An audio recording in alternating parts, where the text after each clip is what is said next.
Yan, welcome. Magandang umaga, magandang tanghali, magandang gabi. Mga kabayan. Ayan, saan man po kayo naroroon sa mga sandaling ito. Magandang gabi. Welcome, Mekus Reaction. Yan, tayo po yung magre-reaction uli. Napakagandang topic. Napakagandang topic, guys. Ayan. Buenas!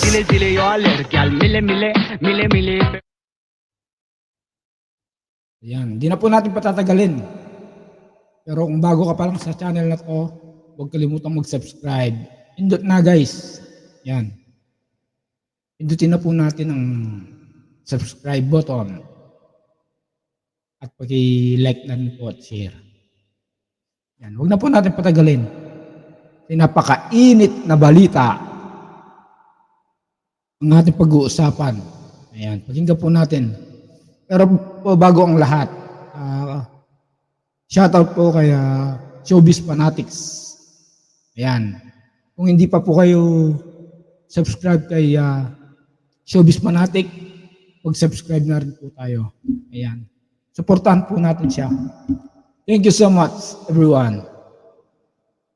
Tigilan mo ang drama dahil wala ka ng mabibiktima. Tama na nga raw ang pangbubudol at tila wala na raw naniniwala sa kung ano ang sasabihin ng Pangulo. Sa halip na suportahan, inulan ng katatawanan ang National Kick-Off Rally ng BBM Administration Senatorial Slate na nangyari kahapon sa lugar ng Ilocos Norte. Tila hindi raw inaasahan ng maraming tao na pagtatawanan lamang ang naging pananalita ni President Marcos Jr. sa nasabing programa kung saan ipinagmalaki ang kanyang mga kandidato sa pagkasenador sa midterm election. Hindi man diretsa ang pinangalanan, ngunit nagtaas ng kilay ang taong bayan sa di umunay patutsyada ni President Marcos sa mga kalaban nito sa politika. Sa kanyang naging pananalita, sinabi mismo ni President Marcos na parang pinabili lang raw ng suka ang mga kalaban ng kanyang senatorial slate at tila hindi raw kaaya-aya ang mga plataforma. Ilan pa sa kanyang... Ulitin natin, guys. Parang meron akong narinig doon.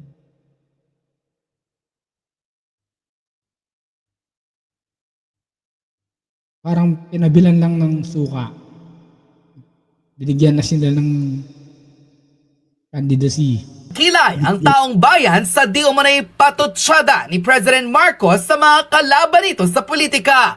Sa kanyang naging pananalita, sinabi mismo ni President Marcos na parang pinabili lang raw ng suka ang mga kalaban ng kanyang senatorial slate at tila hindi raw kaaya-aya ang mga plataforma. Grabe, no? Parang pinabilhan lang daw na suka at binigyan na sila ng certificate of candidacy. Guys, tama ba yon? Yung mga sinasabi niya, parang ang dating nakapagtapos siya, mataas ang level niya. Mataas ang level niya ngayong presidente, di ba? Yan. Nagre-react lang po ako at hindi po ako nangaaway o nambabas. Reaction lang po ito kung ano po yung naririnig at napapanood. Kakahiya naman, di ba? Sabihin natin sa ibang taong judge tayo. Binigyan lang daw siya ng pambili ng suka at inutusan lang bumili ng suka at binigyan ng certification of candidacy. Ang tanong dito, ikaw po ba, Mr. President, nakapagtapos? Tingnan po natin kung nakapagtapos po ang ating presidente. Ang alam ko po, nakapagtapos siya. Business administration. Ayan. Tingnan natin. So guys. Ayan. Nag-search po ako kanina. Tinignan ko po kung ano po yung tinapos niya. Ayan po yung tinapos niya. Graduate coursework in Business Administration sa Wharton School of Business sa University of Pennsylvania, USA noong 1979 hanggang 1981. Ayan po yung tinapos niya. Undergraduate degree po siya, pero special diploma in Social Studies, Oxford University, England, 1975 to 1978. Ayan po yung ano niya. Secondary World School, England, 1970-1974. Elementary, Lasal Green Hills, Mandaluyong City, Philippines, noong 1963 at hanggang 1969. Yan, nag-kindergarten siya, Institution Teresiana, Quezon City, Philippines, 1962-1963. Yan. Yan po yung tinapos niya. Okay? Kaya yung mga... Kaya guys, yung tinapos ni mahal na presidente, Bongbong Marcos, ay business administration. Ayan. Eh po kaya umahabol na mga PDP laban sa senatorial race. Ano po yung mga tinapos nila? Marcoleta, isang abogado. Minsan kasi mga sinasabi ng ibang tao, hindi nila alam kung ano yung mga lumalabas. Pero yung mga sarili nila, hindi nila alam. Diba? Ano guys masasabi nyo rito? Kakaya, di ba?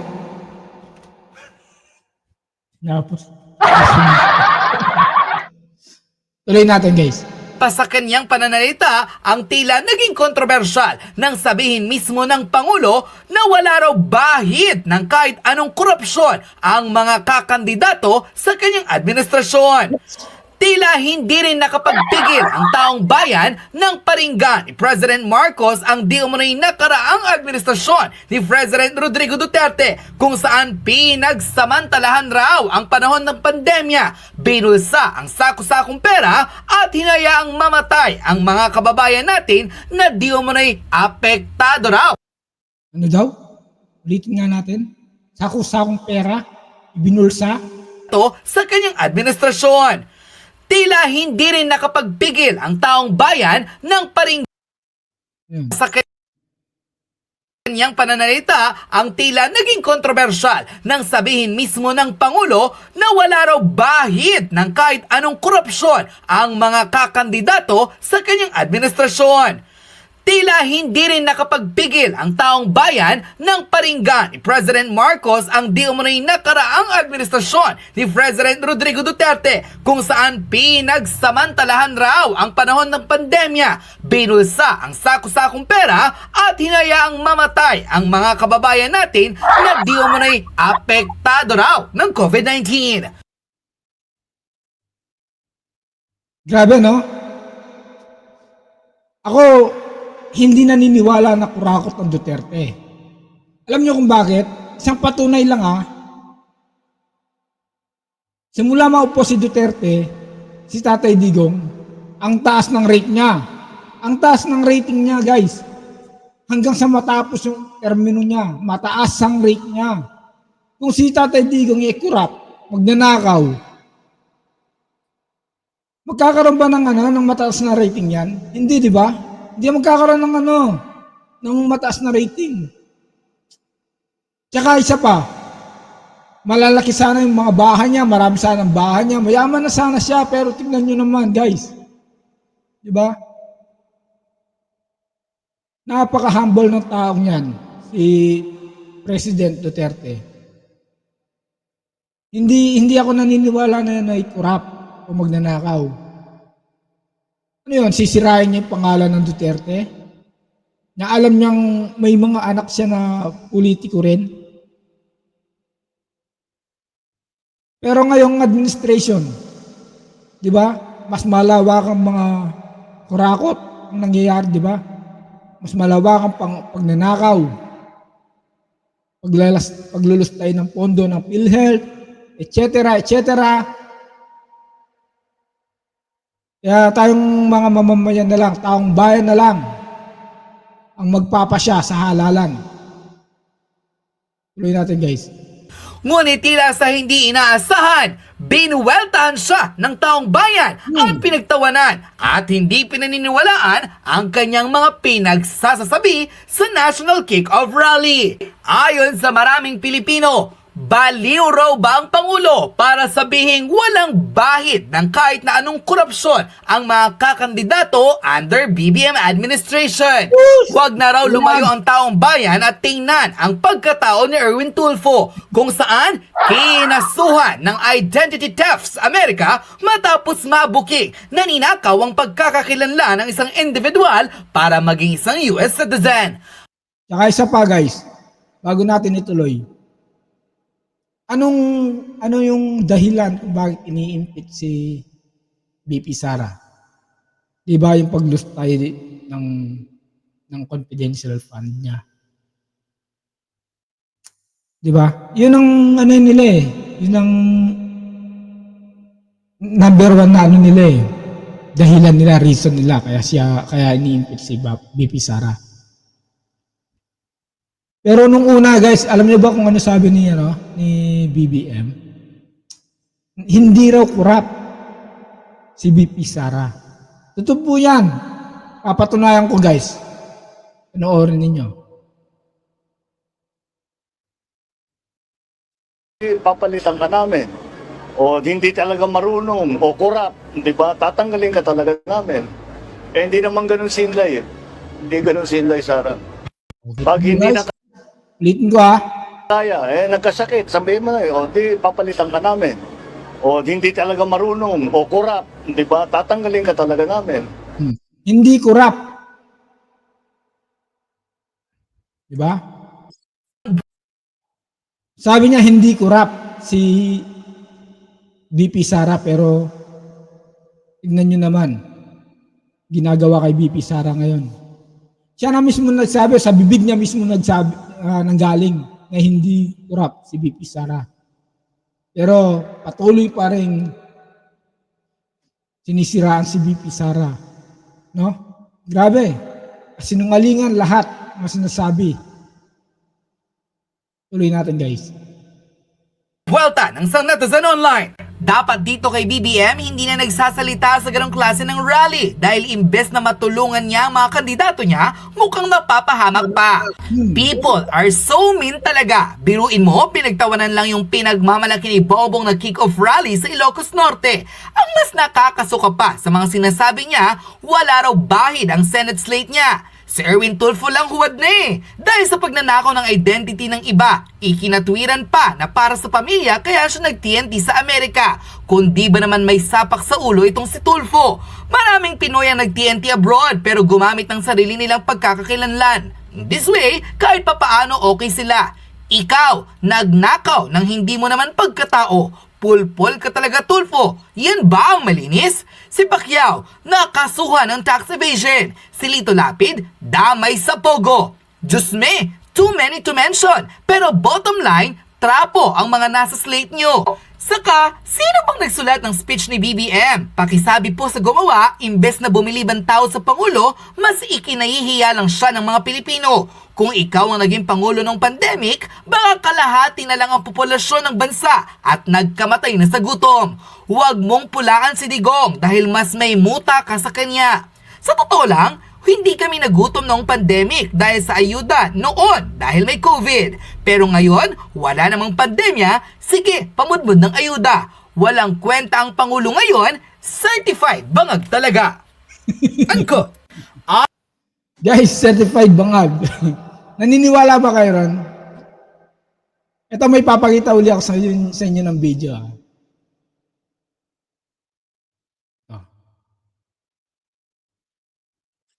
Dennis Padilla, social conduct. Bobo ka! Tanggap ko yun. Pero kailan ka pa nag-drugs? Ito nga rin.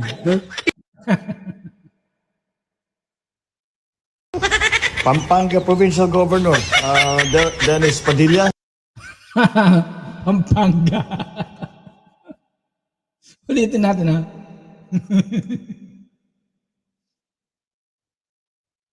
Pampanga Provincial Governor, Dennis Padilla, social conduct. Bobo ka! Tanggap ko yun. Pero kailan ka pa nag-drugs? Ibang trip to. Bad trip.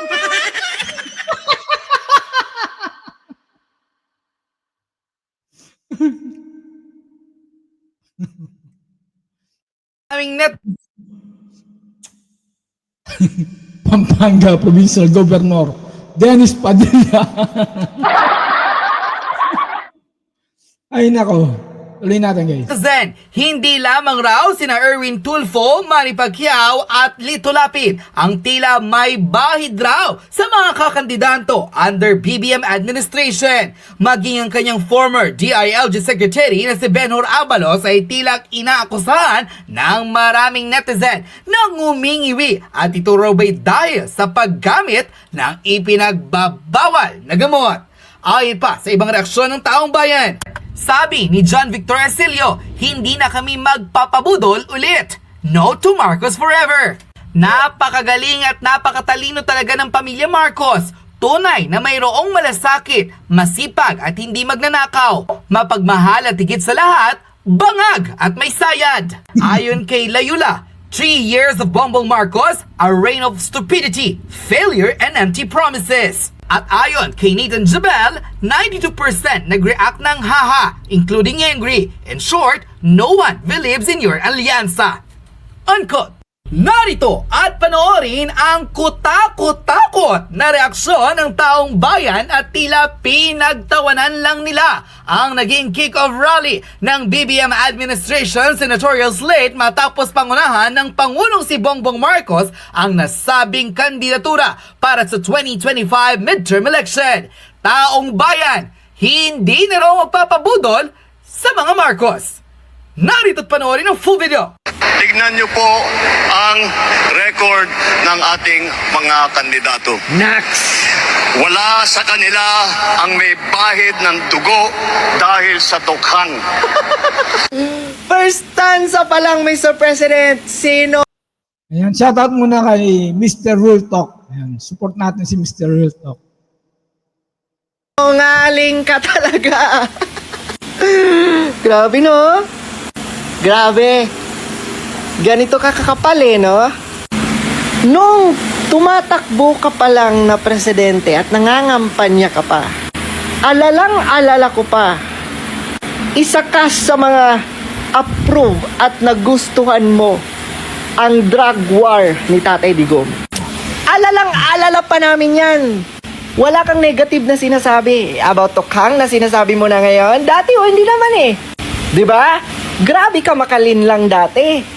Kasi alam mong pagkakalabanin mo si Tatay Digong at the time at yung kanyang mga programang minahal ng mga Pilipino katulad ng drug war, pagkakalabanin mo yon, hindi ka talaga mananalo sa eleksyon. Kaya anong ginawa mo nung nangangampanya ka pa as president?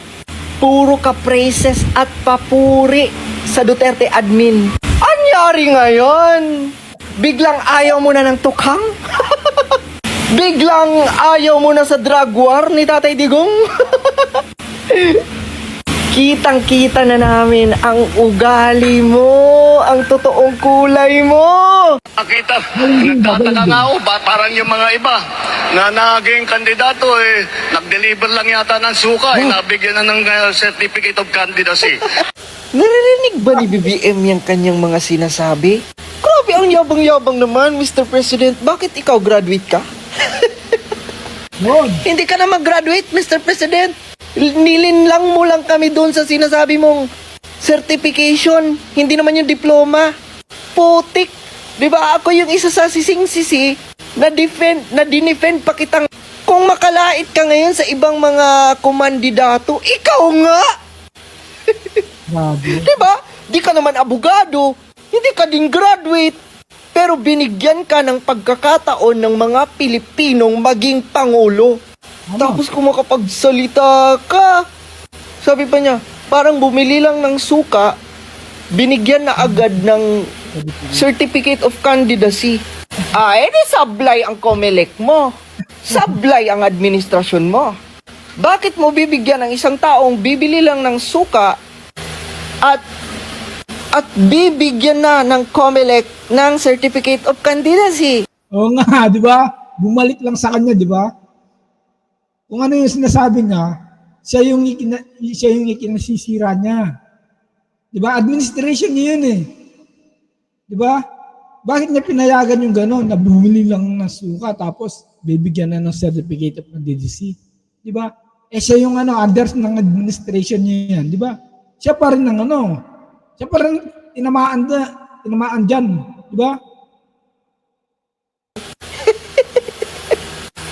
O, di ba? Wala talagang kakwenta-kwenta mga lumalabas sa bibig.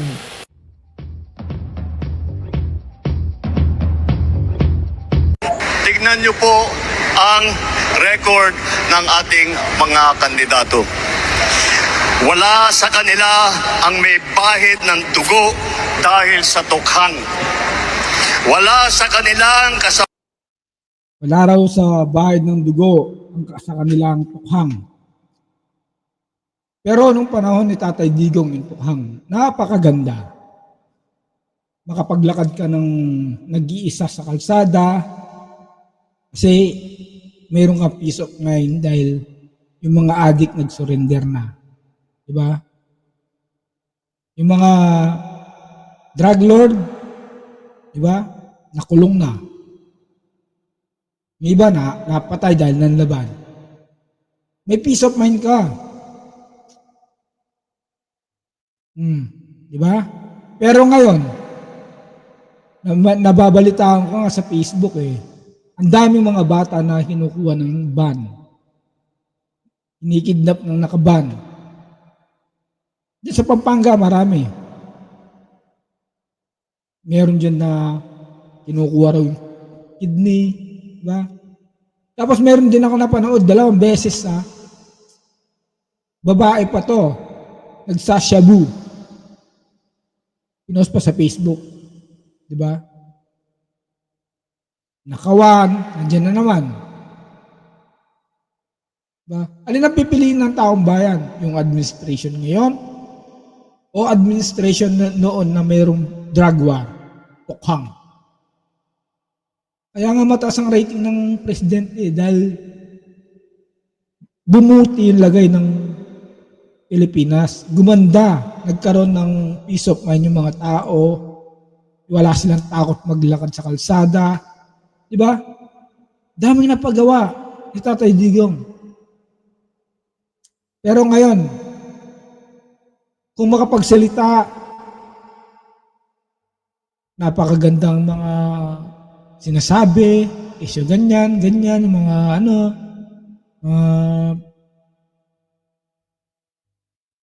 mga humahabol na senador na niya, kaalyado niya, diba?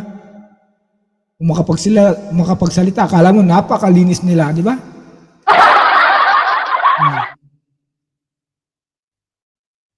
Pero tingnan mo naman, harap-harapan. At sila pa naman may sabi, di ba?